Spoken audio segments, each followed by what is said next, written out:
But we're leaving Amblin. This has been your home since '84, right? Yeah, this has been, I built the building in, began it in '83, and we finished it like 8 months later in '84. And I think because with the BFG opening, the idea was, where are your old stomping grounds? Get it? Stomping grounds.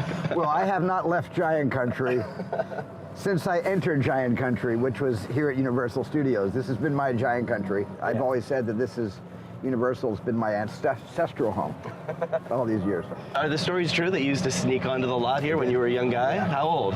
Probably about 16.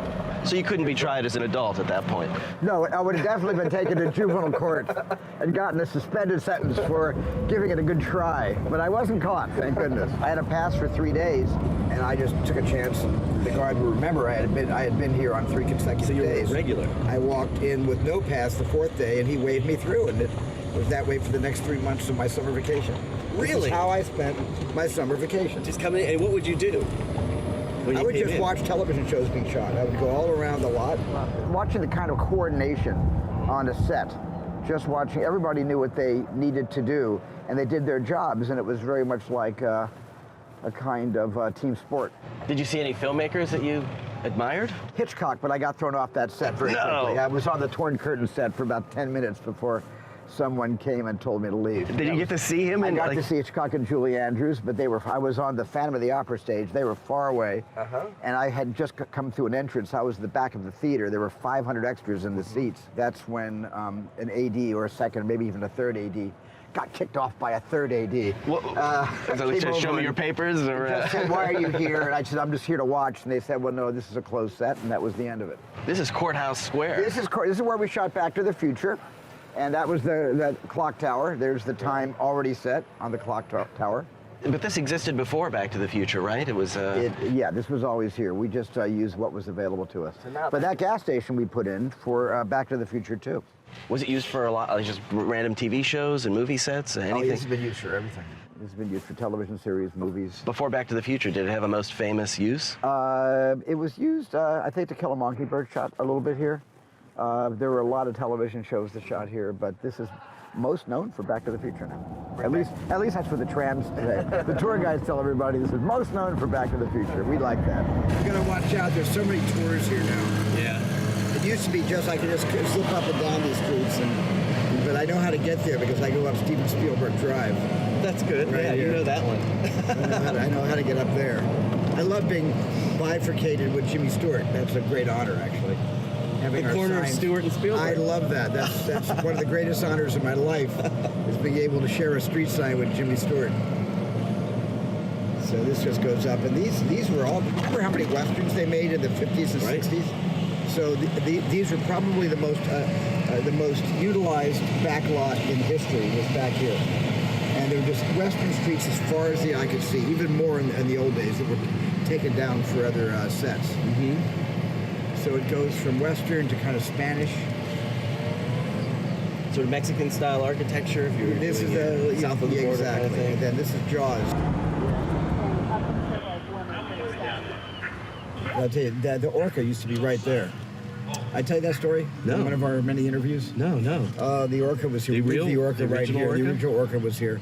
And I used to come out for about a couple of years after I made the movie to get over my PTSD.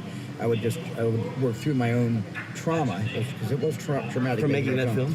Sitting in that boat alone for hours. I would just sit in that boat alone for hours, just working through, and I would shake. I'd get in the boat and my hands would shake. And then I was fine, and 5-6 years went by. I hadn't seen the boat in 5 years. Decided to just come back and revisit it. It was gone. Somebody, unbeknownst to me or Sid Sheinberg, who ran the studio, had torn it up and just thrown it away, thrown the entire boat away. Because they said there was dry rot, there were termites. Well, of course there were termites and dry rot.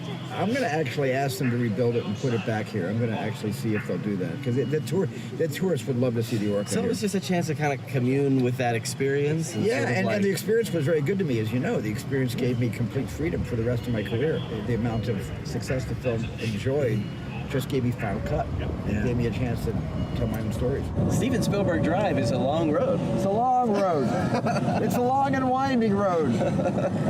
Suddenly I feel like I'm doing James Corden interview. Exactly, yeah. We'll start karaoke soon. There we go.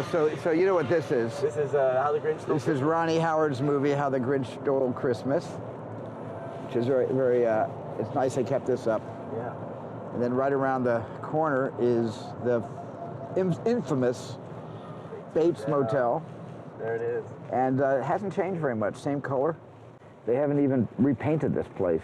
I think they've replaced some light bulbs, but wow. This was just an amazing piece of art direction. To have this here and have the, Norman Bates' mother's house right up there, it's pretty extraordinary. And it all seems so small now, When you see the movie, it all looks bigger. Yeah, just funny thing about movies, they make everything look bigger. Well, that's a little bit of foreshortening, right? Or actors look bigger, they make directors seem bigger, but we're not. We're really not. So and it was interesting when I shot War of the Worlds here. This is where Rick Carter located the 747 crash. And we bought it for, I think, $50,000 and cut it up into little pieces, brought it up here and built this neighborhood for the crash site. So the houses weren't here yet? We added these houses. This was part of the Rick Carter's production design, to have this entire plane crash right in the middle of the neighborhood. Wow. And then shear the house that they were hiding in half, as you remember from the film. So all of these, it's just kind of scary to come up here. When you see the movie, you'll notice there's not a single body in the scene. Yeah. There's no bodies in the airplane, and no bodies on the ground. That was an illusion that seeing the empty seats I thought was more powerful than having a bunch of dummies or extras. Right. Not to be confused, by the way, but we mannequins strapped into the seats. It was a lot more horrible, I thought, just to have the whole thing empty. And then this is where Lost World was. This is the Lost World set. Oh, no way. This was the second visitor center up here, right around the corner. So that invokes some memories, actually. Yeah? Like what kind? That's how bloody hard all these movies are to shoot. Brings back like stress I've never memory? had a cakewalk. I have never made a movie that could be, subtitled The Cakewalk. Some of my films might seem like cakewalks, but they're not at all. I like coming onto each movie, with my experience not being what is going to keep me out of trouble. Yeah.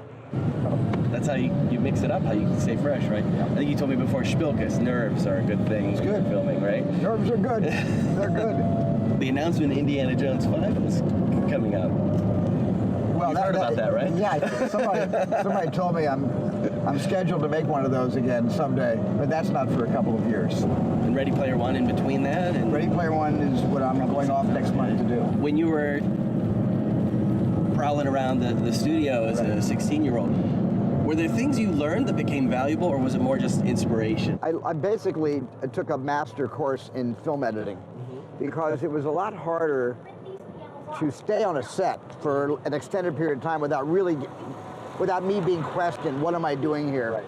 Right. But the editors embraced me, and all of them did. I probably learned more in editorial sneaking around here than I did on any soundstage. How did you introduce yourself then? Like, you just come in? I told the truth. I told the truth. I told all the editors I was unofficially here to learn how to be a director. And nobody blew a whistle on me, and they liked having me around, and they played a couple of jokes on me. Like the day they asked me to go down to an editing room and take a film bin, a 16mm film bin out of that editing room and bring it to the main lobby. And I did it because it was suddenly somebody's asked me to do something. Great thing, I got a job. Great, so I ran into the room and there was some guy half naked, behind the moviola. He had no, I don't know if he was dressed from below the waist, he just was totally stark naked from the waist up, and he was cutting on this thing. I said, excuse me, and I took the bin out of the room, and this guy stands up, starts shouting at me, using a lot of inappropriate language, and I immediately recognized him. It was Marlon Brando. I ran out of the room without the bin, and the editors were suppressing their laughter because they didn't want to be heard by Brando, but they were on the floor. They were rolling on desks. They were laughing so hard. What was going on? Brando apparently was cutting a documentary on Tahiti, and they had lent him a room, and they played this, they kind of, I guess, punked me. So he was in there. So he was in there going tribal, and they just sent this kid in to disturb him. When he stood up, I think he was wearing bathing trunks, but that was the only time I ever saw Brando in the flesh. You get to see a lot of him. Okay. Thanks, Steven. Thank you. This is really fun. Hey, don't cross the streams, man.